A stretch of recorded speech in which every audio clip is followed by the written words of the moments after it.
Cuando se piensa en la Primera Guerra Mundial, inmediatamente acuden a la mente las trincheras. Había movilidad en otras partes, en el este y en África. Pero la guerra en el frente occidental estaba atascada en el lodo. El desafío para ambos bandos era encontrar nuevas ideas, nuevas armas, un nuevo espíritu entre los hombres. Solo entonces podrían avanzar y ganar.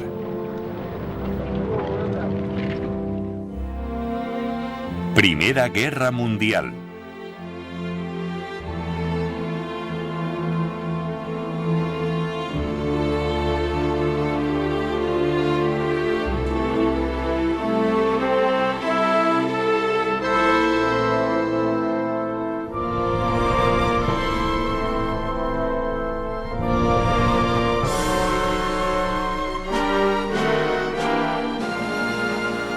Fin del asedio.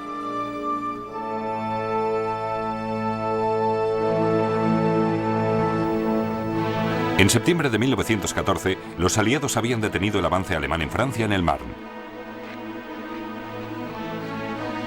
Los alemanes se retiraron a tierras más altas y se atrincheraron. Los aliados hicieron lo mismo.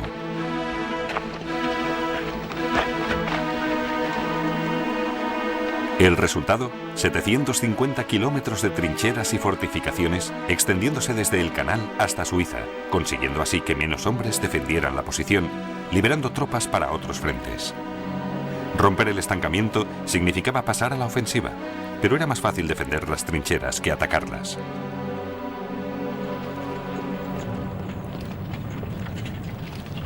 Con toda la sangre, el lodo y el terror, las trincheras salvaron muchas vidas. Eran lugares de miedo y malos olores, en los que los muros podían estar entibados con extremidades humanas y cadáveres, pero era el lugar más seguro de un campo de batalla, barrido por el fuego de las ametralladoras y devastado por los proyectiles. El mayor peligro estaba al abandonarlas.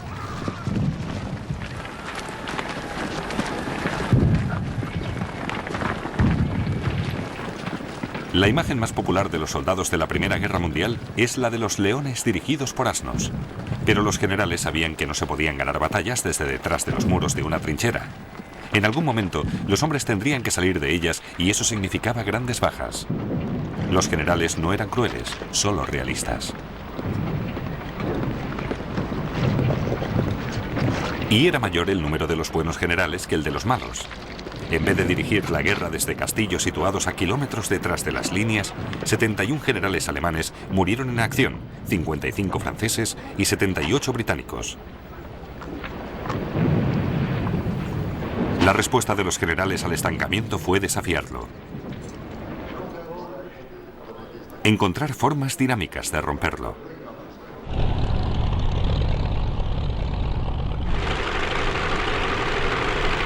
En 1916, ambos bandos buscaban un lugar por el que abrirse paso, en el que pudiera concentrarse un ataque y recibir provisiones.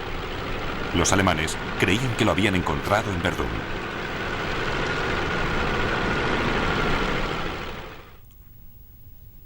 Una ciudad y una enorme fortaleza en un saliente, una lengua de Francia incrustada en las líneas alemanas.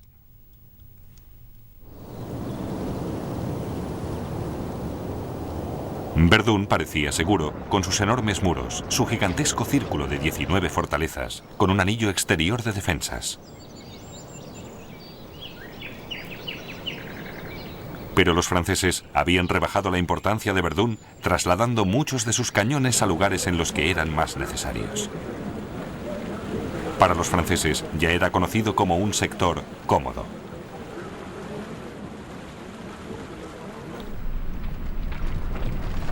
Casi no tenemos nada de qué preocuparnos. Con frecuencia jugamos a las cartas, aunque a veces tenemos que dejarlas y coger los fusiles, pero normalmente es una falsa alarma, así que volvemos a las cartas, de nuevo concentrados en el juego.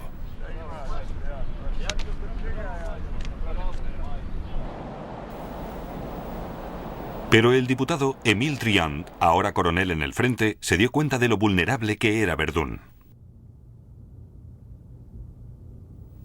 Advirtió al gobierno francés.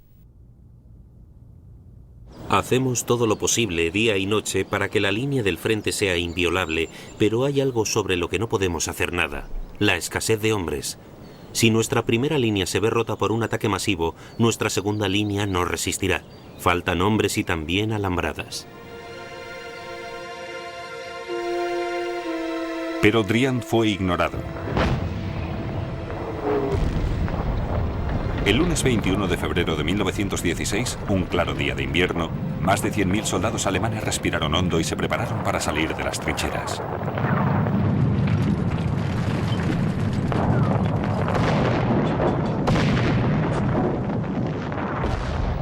El factor sorpresa jugaba a su favor. Por encima de ellos tenían superioridad en el aire. Los aviones aliados no se habían percatado de sus preparativos.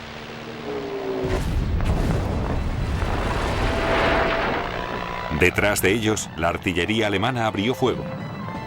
Pero delante de ellos, en las líneas francesas, el cabo Marc Estefan no podía creer lo que estaba ocurriendo. Nos barrió una tormenta, un huracán, una tempestad que cada vez era más fuerte, con pedrisco como guijarros, con la fuerza destructiva de un tren express. Y nosotros estábamos debajo. ¿Entiendes? Debajo.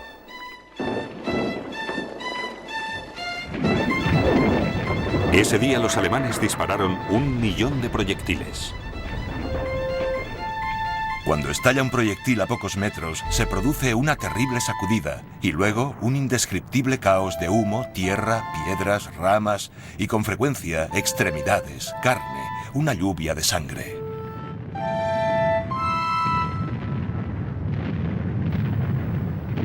A las 3 de la tarde, la sección del bosque que nosotros ocupábamos y que en la mañana estaba completamente cubierta de arbustos, parecía el patio de un aserradero. Un poco más tarde había perdido a casi todos mis hombres. Los alemanes estaban desarrollando nuevas soluciones a los problemas del ataque. Delegaban el mando a los hombres del extremo de la cuña, entrenándoles a avanzar en pequeños grupos zigzagueando y agachándose. Equipados con terribles armas nuevas, morteros ligeros, granadas y lanzallamas. Llamaban a esas unidades tropas de asalto.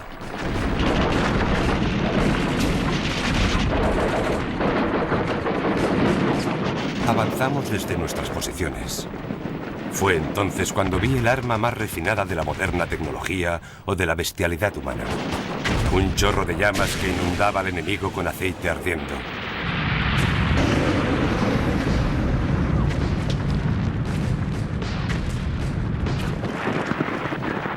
Verdún fue una de las batallas más determinantes del siglo XX.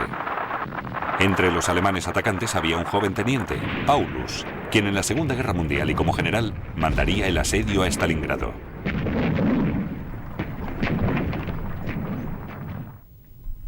Un joven Charles de Gaulle de 25 años también estaba allí, el futuro líder de Francia, herido y capturado defendiendo Verdún.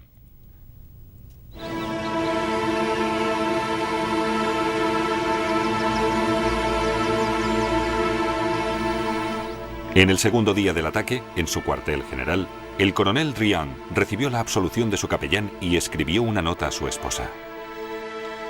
Se acerca la hora. Me siento muy calmado.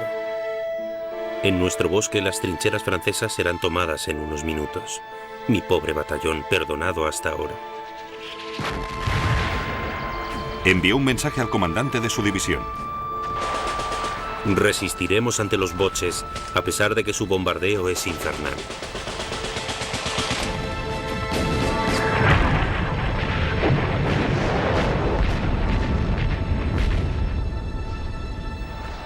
Driant ordenó la retirada del bosque. Luego hirieron a uno de sus hombres. Cuando Driant le estaba atendiendo, también él fue alcanzado. Vi claramente cómo el coronel levantaba los brazos y gritaba, «¡Oh, Dios mío!». Luego dio media vuelta y se desplomó. Cuando pude llegar a su lado, no había ninguna señal de vida. La sangre le salía por una herida en la cabeza y por la boca. Tenía el color de un hombre muerto.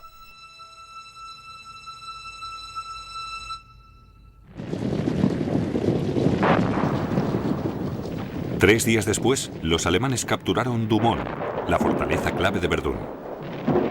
Alemania mostraba su júbilo. Tañían las campanas de las iglesias. Se declaró día de fiesta nacional.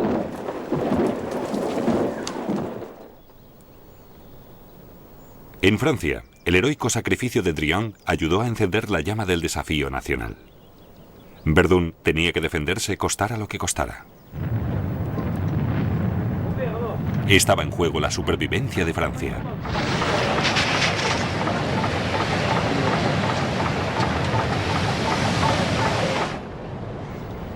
No pasarán, declaró el general Philippe Pétain, el nuevo comandante de Verdún. Organizó la rotación de sus tropas. 3/4 del ejército francés en un momento u otro defendieron Verdún. Un esfuerzo nacional que garantizaba que ninguna unidad fuera destruida en su totalidad en Verdún.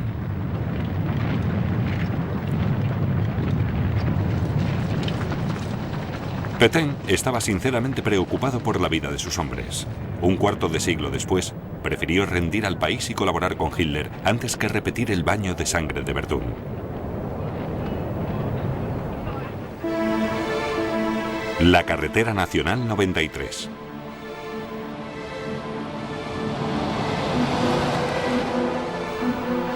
Una carretera normal francesa, pero salvó la vida del país.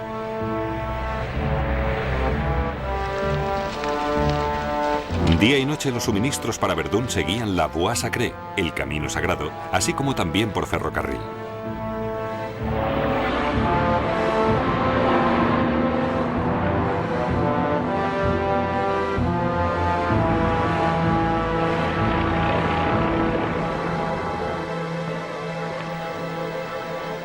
Los acontecimientos en otro frente también ayudaron a los franceses en Verdún. A finales de 1915, los aliados Gran Bretaña, Francia, Italia y Rusia habían acordado un plan para 1916 para acosar a Alemania desde distintos frentes. Ahora, el acuerdo daba sus resultados. Una ofensiva rusa obligó a Alemania a trasladar tropas desde Francia al frente oriental. En el mes de junio, los franceses tomaron la iniciativa en Verdún.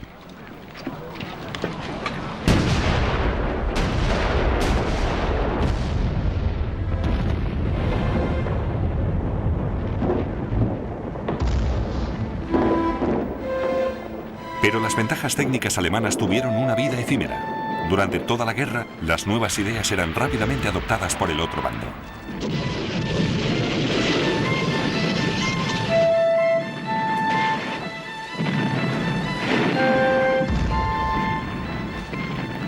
Parece que todos nuestros inventos se vuelven contra nosotros como espíritus malignos, como un monstruo que se destruye a sí mismo. Entre estas terribles escenas de destrucción, la idea de poder volver a casa parece indescriptiblemente gloriosa. Por favor, cuídate tú y a nuestra casa, tu alma y tu cuerpo y todo lo que es mío.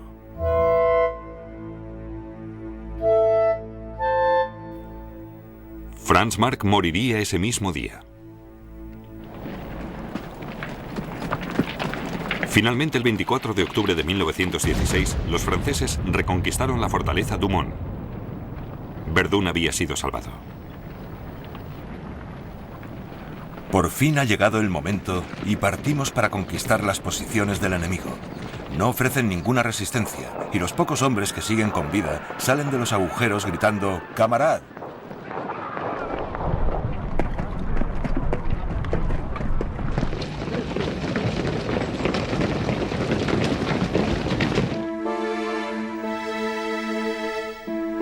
El campo de batalla de Verdún es completamente distinto de cualquier otro que haya visto. Sus horrores también son mayores.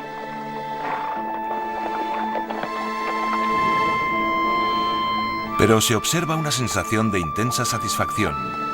Fue en Verdún donde el pueblo francés se encontró de nuevo y emergió de entre las nubes que le habían envuelto desde su derrota ante los alemanes en 1870. En Verdún, Francia aprendió muchas lecciones sobre artillería, nuevas armas, logística y potencial humano.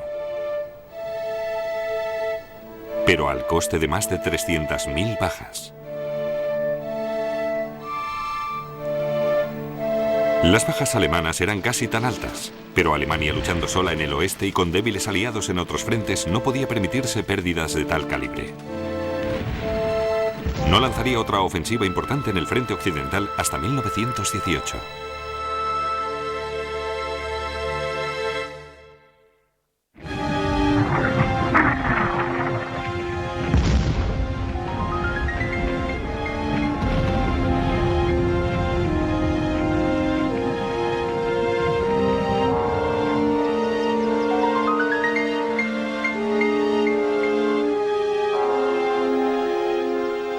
Puedes mirar a kilómetros a la redonda y no ver ni a un ser humano.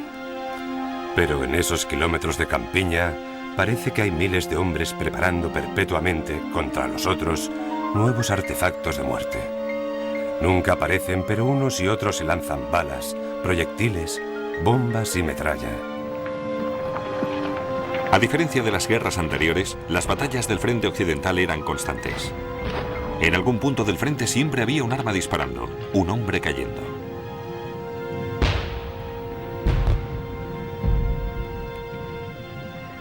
Pero para las tropas de ambos bandos, la vida no siempre era una guerra implacable.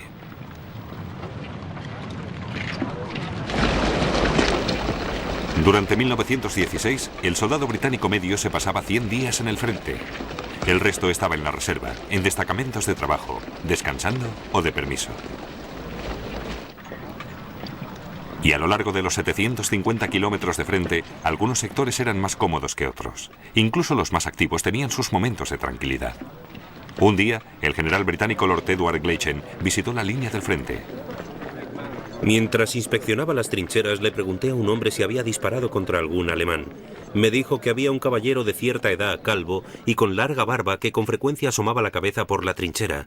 ¿Por qué no le disparaste? ¿Dispararle?, contestó el soldado. Que Dios le bendiga, señor, a mí no me ha hecho nada malo. Un ejemplo terrible de vivir y dejar vivir. Vivir y dejar vivir era un fenómeno generalizado en ambos bandos de las trincheras. Se daba porque en los momentos tranquilos, y en los frentes asimismo tranquilos, los hombres aprendían a adaptarse a la guerra, así como a adaptar la guerra a sí mismos. Algunas veces salíamos de la trinchera y nos metíamos entre la hierba alta que estaba detrás de nosotros y el sol había secado, y disfrutábamos de la indolente lectura de un libro. Y no precisamente sobre el entrenamiento de la infantería. Parecía que la guerra se hubiera olvidado de nosotros en ese plácido sector.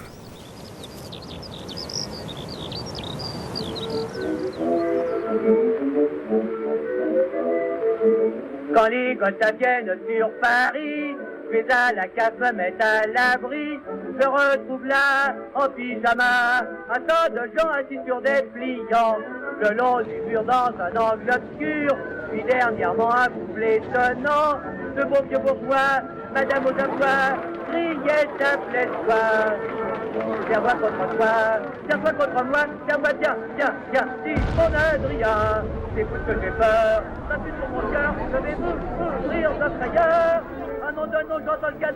Estoy con oficiales y sargentos que son muy divertidos.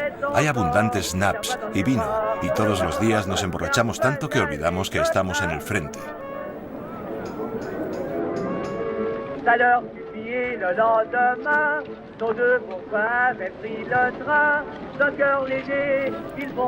En mi unidad teníamos un piano en las trincheras, en la línea del frente, y cantábamos muchas veces.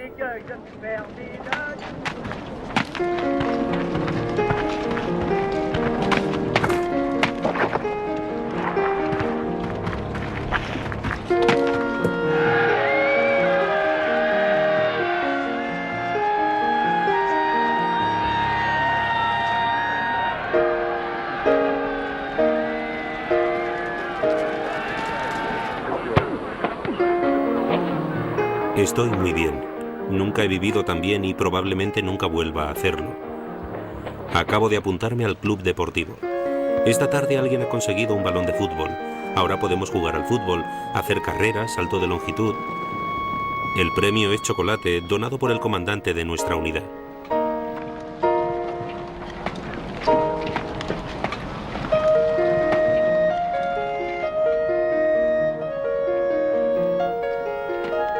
La vida en este sector es gloriosamente tranquila. El tiempo es perfecto, el enemigo muy pacífico. Y hay muy poco que hacer, excepto tumbarse a fumar o escribir cartas imaginativas a casa.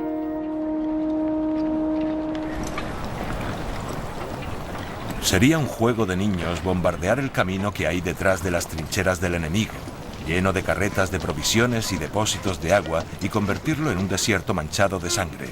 Pero en su conjunto reina el silencio. Si nosotros evitáramos que el enemigo recibiera sus raciones, su respuesta sería sencilla. Evitaría que nosotros recibiéramos las nuestras.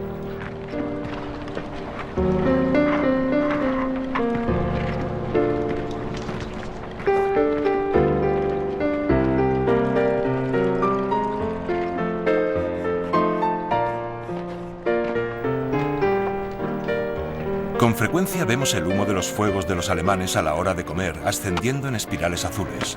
Es una norma de cortesía no interrumpirnos mutuamente la comida con intermitentes bombas de odio.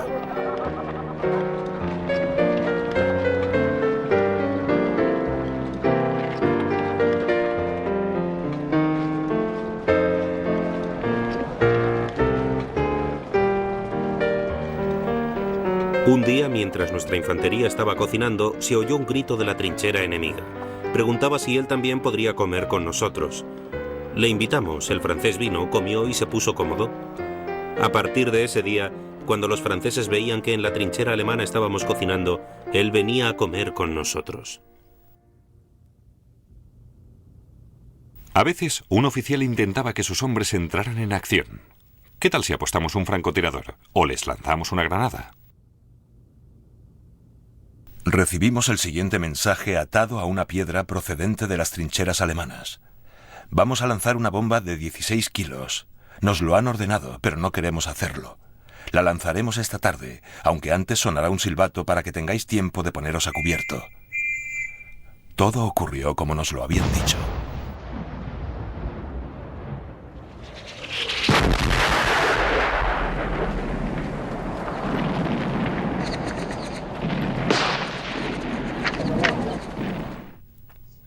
El francotirador es un elemento muy necesario.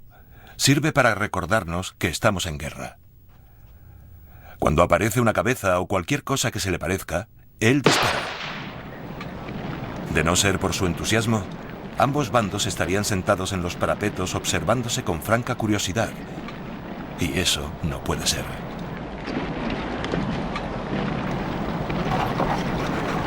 Directiva británica, marzo de 1916.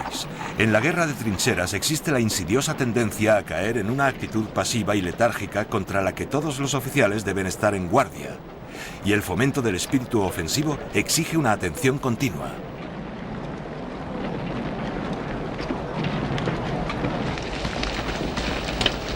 Vivir y dejar vivir dependía del sector y de las tropas allí estacionadas. A los alemanes no les gustaba estar frente a los regimientos escoceses. Los británicos no se llevaban bien con los prusianos, pero los demás alemanes estaban bien. El soldado Mike nos proporcionó información muy útil. Son los sajones al otro lado de la carretera, dijo, señalando a las líneas del enemigo que estaban muy silenciosas. Son unos tipos muy tranquilos esos sajones. Ellos no quieren luchar al igual que nosotros, así que hay una especie de entendimiento entre nosotros. No nos disparéis y nosotros no os dispararemos.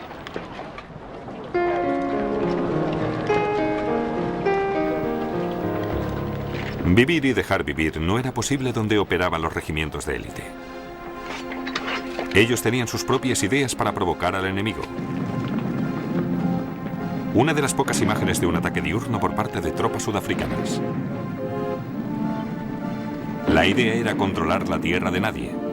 Decirle al enemigo, no es tierra de nadie, es nuestra.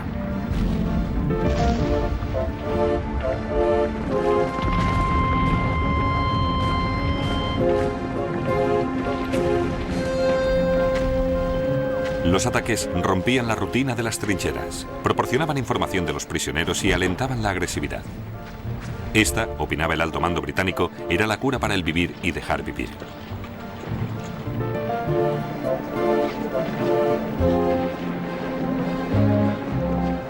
Se organizaban sesiones de entrenamiento utilizando modelos muy elaborados de la zona en cuestión.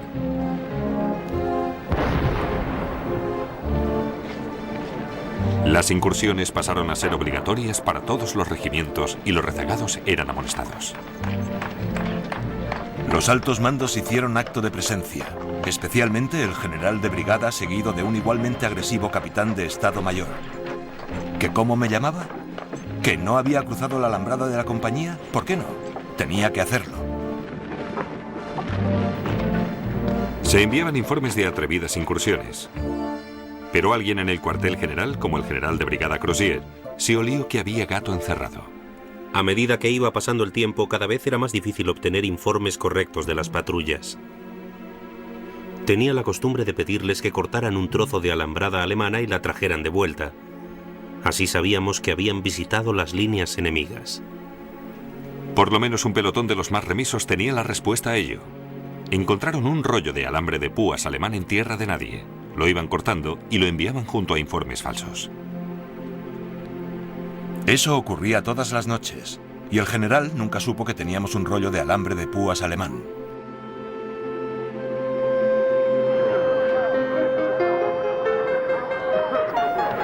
Sin embargo, fueron muchos los que lo hacían y mostraban orgullosos sus trofeos. Las incursiones y los bombardeos ayudaron a devolver la guerra en los momentos en los que no se libraba una batalla. Una noche, en mayo de 1916, Siegfried Sassoon se unió a una patrulla por tierra de nadie. Los soldados se desvanecieron en la oscuridad arrastrándose. Yo iba tras ellos. Empezaron a caer proyectiles. Llegaron noticias. O'Brien dice que hay que abortar. No pueden cruzar la alambrada. Estalló una bomba y luego una concentración de destellos. Los heridos retrocedían, entre ellos un cabo de pelo gris, que casi había perdido un pie. Gracias a Dios. Llevaba 18 meses esperando algo así. Ahora puedo volver a casa. La incursión de Sassoon partió de estas trincheras. El objetivo, estas estribaciones montañosas. Pero todo salió mal. Fui a buscar a O'Brien arrastrándome por el borde de un cráter. Las balas hacían que el agua me salpicara. Allí lo vi, se quejaba. Le habían dado varias veces.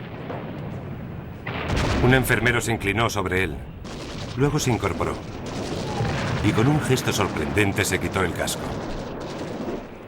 O'Brien había sido uno de los mejores hombres de nuestra compañía.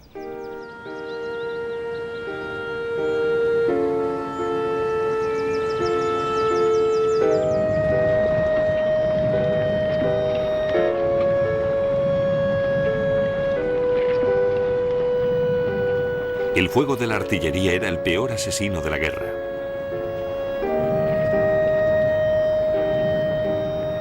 Vivir y dejar vivir seguía de forma intermitente, pero la pérdida de camaradas hacía que cada vez fuera más difícil conseguirlo.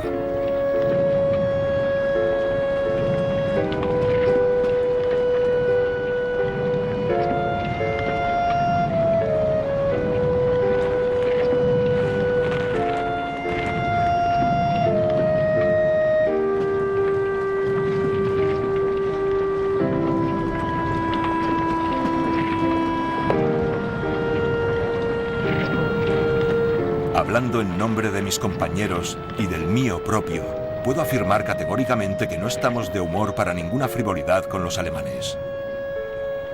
Los odiamos a muerte. Estábamos determinados a destruirlos en cualquier oportunidad. Nuestra mayor esperanza era tener un objetivo enemigo digno de nuestras ametralladoras Vickers.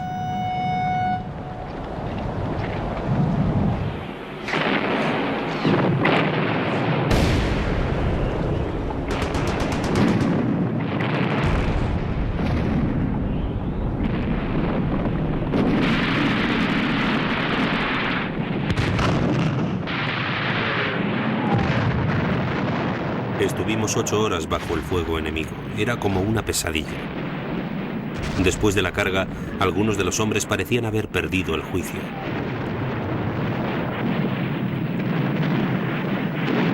Cuando entramos en las trincheras alemanas, muchos soldados salieron pidiendo que tuviéramos compasión. No es necesario decir que los matamos allí mismo. Los escoceses reales tomaron unos 300 prisioneros e inmediatamente los fusilaron a todos. Hubo muchos casos en ambos bandos en que fueron fusilados después de haberse rendido. Tales atrocidades alimentaban aún más el odio. Pero muchos prisioneros eran capturados. Proporcionaban excelentes oportunidades para la propaganda. Los noticiarios británicos con prisioneros de guerra alemanes se utilizaban para convencer al público de que Gran Bretaña iba ganando la guerra. Al finalizar la guerra, había un total de casi 9 millones de prisioneros, y el cautiverio no era el único infortunio. Ya han pasado 2 años desde que estuviste aquí por última vez, y la madre naturaleza tiene que satisfacer sus necesidades. Ya que tú no puedes venir a verme, me veo obligada a buscar en otra parte. No creas que bromeo, lo digo en serio. No me importa lo que pienses de mí, pero no puedes esperar que desperdicie así mi juventud. Además, no soy de piedra, y lo que una persona necesita es lo que debe conseguir. Por favor, no te enfades conmigo. Tu querida Thelma. Tus dulces hijos te envían su amor. Otra esposa alemana tuvo el cuidado de tranquilizar a su marido ausente. Tenemos a una auténtica zorra en nuestra casa que siempre sale con alguien. Esa guarra no es buena para un hombre tan decente. El pobre hombre está luchando en el frente mientras ella se va al cine y al bar con otros hombres. Querido marido, por favor no pienses nada malo, porque también hay mujeres buenas que le son fieles a sus maridos. Las cartas de casa eran el sustento de los soldados.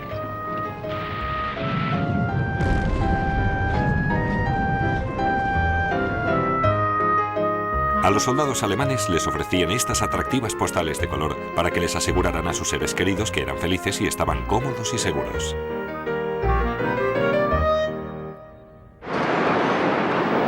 Pero casi nunca las noticias del frente eran tan tranquilizadoras.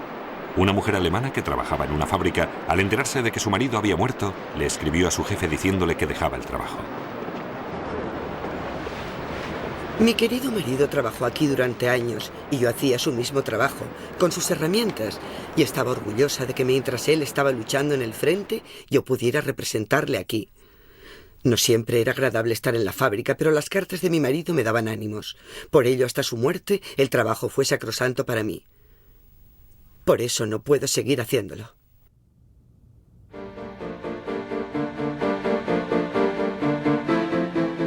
Más y más mujeres en Alemania, Francia y Gran Bretaña fabricaban munición. Muchos hombres menospreciaban la capacidad de las mujeres para hacer su trabajo y temían que si lo hacían bien, éstas no lo dejaran después de la guerra. Jeannie Riley le escribió a su marido en el frente para hablarle de su nuevo trabajo. Nos han dicho que el trabajo que nosotras hacemos en 3 semanas, los hombres hubieran tardado 3 años. Y Jamie, los hombres se enfadan con nosotras. Una mujer con la que trabajo perdió un dedo en la máquina con la que trabaja, pero es muy dura. Cuando volvió de la enfermería de Westminster, siguió trabajando como si no hubiera pasado nada. Tengo que levantarme a las 4:30 todas las mañanas. Así que cuando vuelvas, haré que te levantes a la misma hora, si Dios te ayuda. Jamie, el marido de Jeannie, volvió sano y salvo a casa. La batalla más importante para la que Jeannie Riley y sus colegas estaban trabajando en 1916 sería la de Somme. Ahora es sinónimo de sufrimientos y matanzas al por mayor, pero su arquitecto, el general Sir Henry Rawlinson, la concibió como una ofensiva con unos objetivos limitados que tenía que depender más de las armas que de los hombres.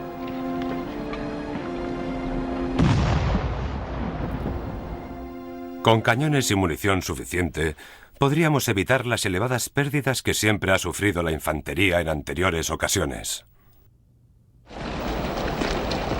Los franceses debían jugar el papel principal, pero con la batalla de Verdún aún en su apogeo, los británicos tuvieron que soportar todo el peso.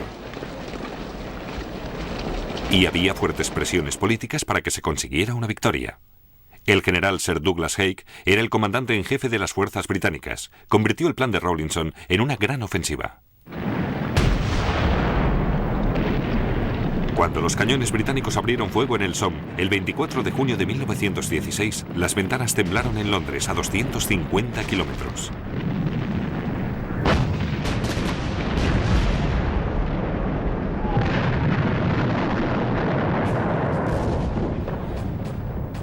Pero tras 7 días de intenso bombardeo, la artillería británica no había silenciado los cañones alemanes ni había destruido sus defensas. Un sargento del regimiento Tyneside irlandés salió de la trinchera el 1 de julio con filas de hombres a ambos lados. Oía el tableteo de las ametralladoras en la distancia. Cuando hube avanzado 10 metros, parecía que solo quedaban unos pocos hombres a mi alrededor. Cuando llevaba unos 20 metros, parecía que estaba solo. Luego, también me dieron a mí.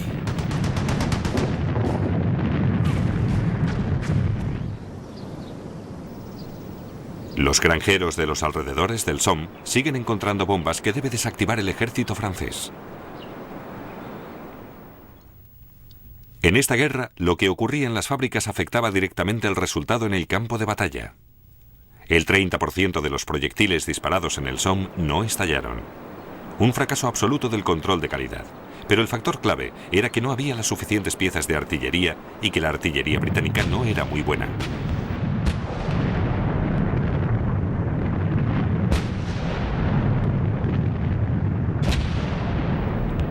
En ese terrible primer día quedó claro que los franceses sabían lo que se hacían y los británicos no.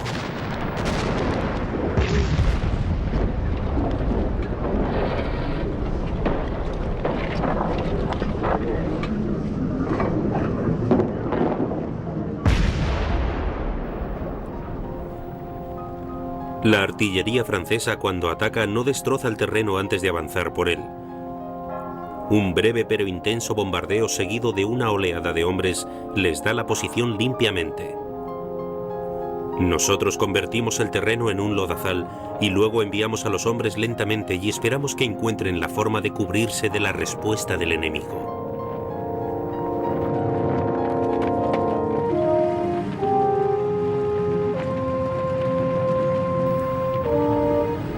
El 1 de julio, los franceses consiguieron todos sus objetivos al coste de unos pocos miles de hombres. Los británicos apenas consiguieron nada, con unas bajas de 57.470 hombres. Fueron las pérdidas más importantes sufridas en un solo día por el ejército británico en toda su historia.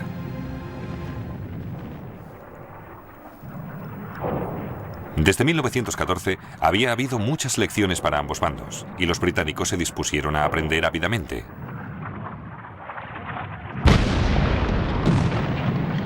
Cómo disparar los proyectiles por encima de los hombres que avanzaban. Cómo localizar los cañones enemigos por medio de los destellos, por el sonido y con ayuda de la trigonometría. Y cómo destruirlos.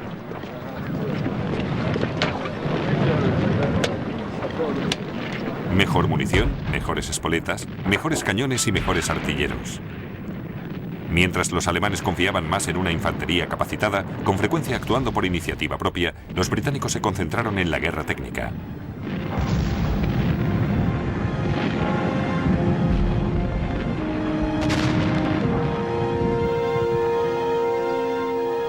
Ya era demasiado tarde para el Somme. Haig debería cargar con la responsabilidad de no haber impedido la matanza cuando el primer avance fracasó.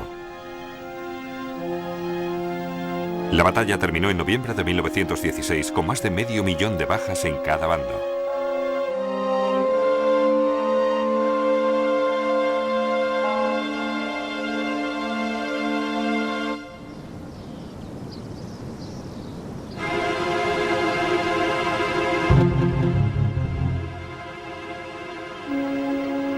Cambrai, en el norte de Francia, el 20 de noviembre de 1917.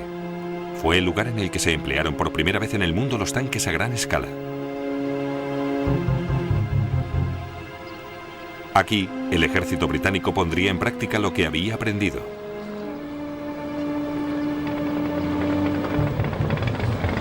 El invento británico del tanque resolvió uno de los problemas clave de la Primera Guerra Mundial: cómo combinar la potencia de fuego con la movilidad.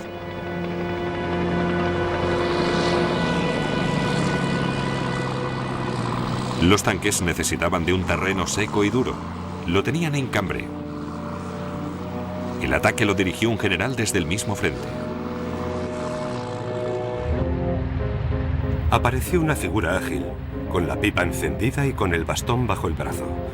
Resultó ser el general Els. «Voy a ir en este tanque», dijo, acariciando a Hilda. Abrí la puerta y él entró en el tanque.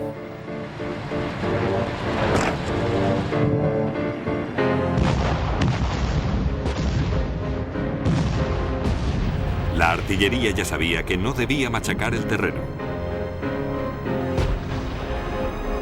Un breve bombardeo y luego 300 tanques avanzando bajo las primeras luces. Justo antes de las 6:30 de la mañana se empezó con una barrera de artillería y nos pusimos en marcha. Pronto encontramos el primer bache. Subimos un terraplén, aplastamos un seto y caíamos pesadamente. Dábamos tumbos como si fuéramos cacahuetes y teníamos que agarrarnos a lo que podíamos.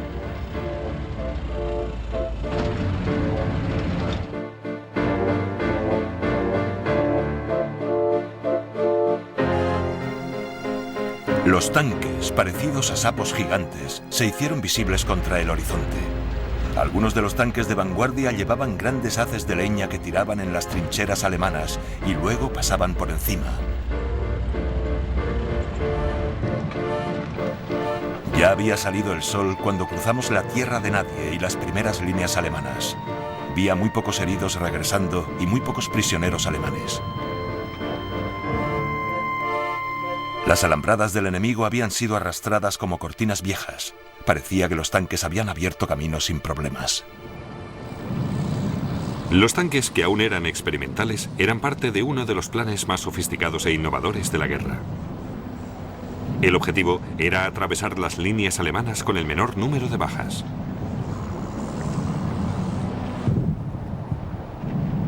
La artillería utilizaba sus nuevos conocimientos y tecnología para localizar y bombardear las baterías enemigas antes de la batalla. Los tanques abrían una brecha en las líneas alemanas con la infantería siguiéndoles de cerca, protegiéndose mutuamente mientras avanzaba la caballería.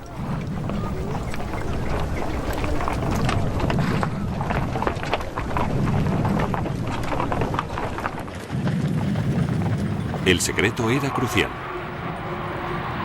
Se levantaban pantallas para ocultar los movimientos. Las huellas de los tanques se cubrían con barro.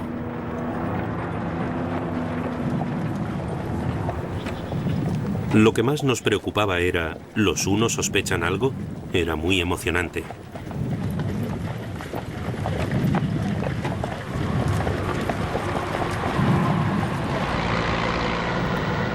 Sobre las 9 de la mañana, los hombres de infantería que se retiraban nos contaban que habían visto una gran cantidad de tanques. Tantos que era imposible pararlos. Un poco más tarde, los monstruosos tanques aparecieron arrastrándose por las estribaciones al sur del pueblo. Ni uno de nosotros habíamos visto antes una bestia igual.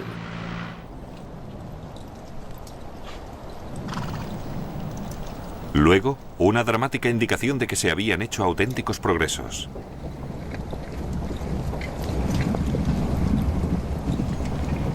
Por primera vez disfrutamos del magnífico espectáculo de nuestra artillería de campaña preparándose para avanzar.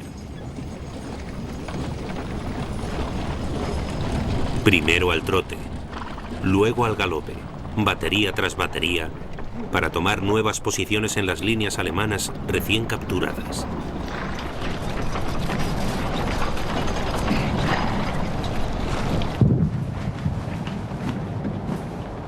Los alemanes fueron pillados desprevenidos. Luego tuvieron que retirarse más de 7 kilómetros. Un gran avance aliado, mayor que el que nadie hubiera conseguido en el Somme o en Flandes. Fue un día muy largo y duro, pero la visión de todo el terreno que habíamos conseguido con tan poca sangre derramada nos dio ánimos. Las tropas parecían muy complacidas con nuestros tanques, tan complacidas que nos tomamos unos tragos con ellos. Es asombroso la cantidad de whisky que los soldados británicos llevan a la batalla. El 21 de noviembre, las campanas sonaron en Gran Bretaña al igual que habían sonado en Alemania por Verdún. E igualmente, las celebraciones fueron algo precipitadas. Los británicos no habían alcanzado todos sus objetivos. Algunos pueblos cerca de Cambrai seguían en manos de los alemanes, incluyendo Flesquières. Los escoceses de este sector habían recibido la orden de mantenerse alejados de los nuevos tanques, por lo que no podían ayudarles sin utilizando nidos de ametralladoras y baterías. Y muy cerca de Flesquières se encontraba una de las pocas baterías alemanas entrenada en la lucha contra los tanques. Del pueblo emergió un tanque. ¿Distancia? 275 metros. ¡Fuego! Maldición, demasiado lejos. ¡Fuego! Muy cerca. Un poco más a la derecha. ¡Fuego! Le hemos dado, le hemos dado. Oh, señor. Una columna de fuego salía del monstruo.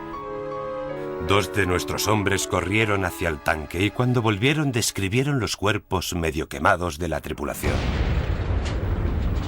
En el interior de los tanques, las tripulaciones luchaban con la última tecnología del mundo bajo fuego enemigo.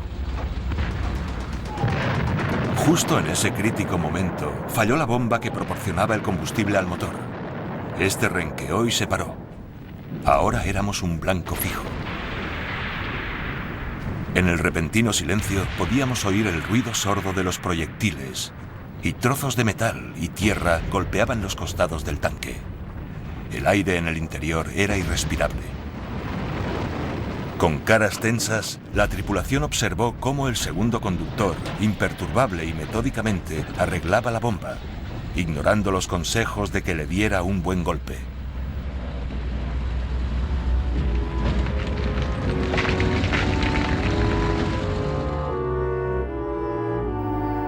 En Flesquier, los alemanes inutilizaron 32 tanques.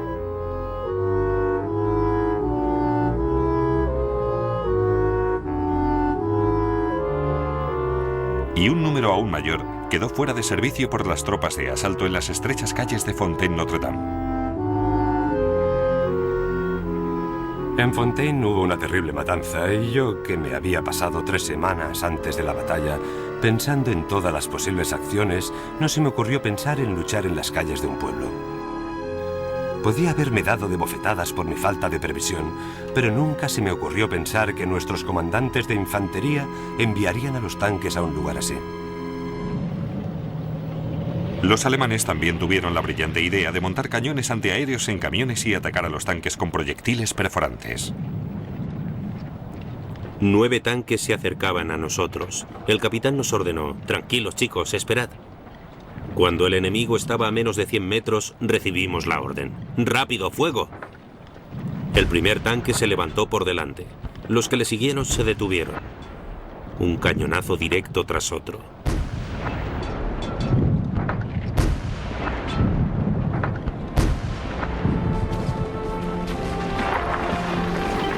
En una semana, los alemanes lanzaron un impresionante contraataque con fuerzas de asalto apoyadas por aeroplanos. En 10 días, recuperaron todo el terreno perdido.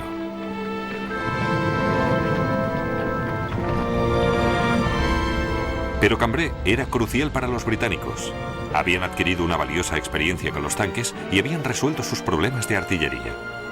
Y se aprendieron vitales lecciones sobre el trabajo en equipo en el campo de batalla.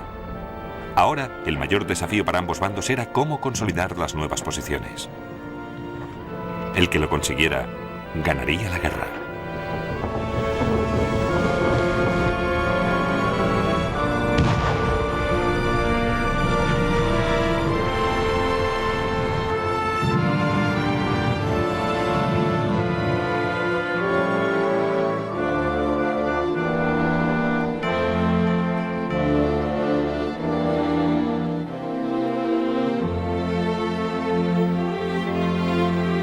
En el siguiente episodio de Primera Guerra Mundial, las armadas de Gran Bretaña y Alemania se enfrentan en Jutlandia, el oscuro mundo de los espías y los saboteadores, y Norteamérica se ve obligada a entrar en guerra.